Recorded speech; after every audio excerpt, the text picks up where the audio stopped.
Hello! Welcome to the Study With Me series of Law School Buddy. I have prepared audiobook materials following the syllabus of the Philippine bar exams dedicated to our law school students. I hope that this audiobook can help with your study and review. Let's begin. Today's episode will cover Rules of Court and Criminal Procedure. Rule 121. New Trial Law Reconsideration. Section 1. New Trial Law Reconsideration. At any time before a judgment of conviction becomes final, the court may, on motion of the accused or at its own instance but with the consent of the accused, grant a new trial law reconsideration. Section 2. Grounds for a new trial. The court shall grant a new trial on any of the following grounds.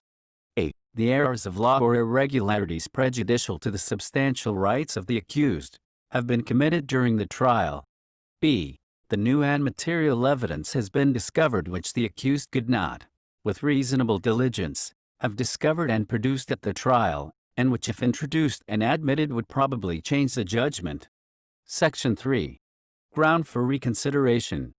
The court shall grant reconsideration on the ground of errors of law or fact in the judgment, which requires no further proceedings. Section 4. Form of motion and notice to the prosecutor.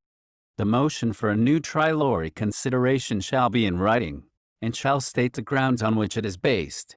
If based on a newly discovered evidence, the motion must be supported by affidavits of witnesses, by whom such evidence is expected to be given, or by duly authenticated copies of documents which are proposed to be introduced in evidence.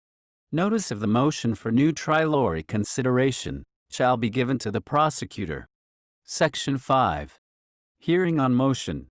Where motion for a new trial calls for resolution of any question of fact, the court may hear evidence thereon by affidavits or otherwise. Section 6.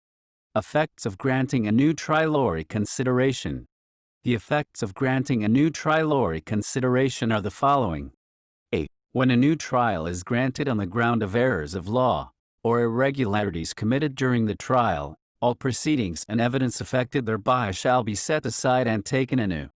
The court may, in the interest of justice, allow the introduction of additional evidence. B.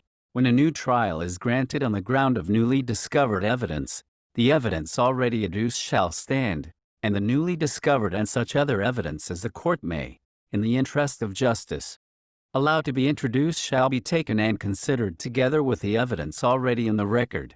C.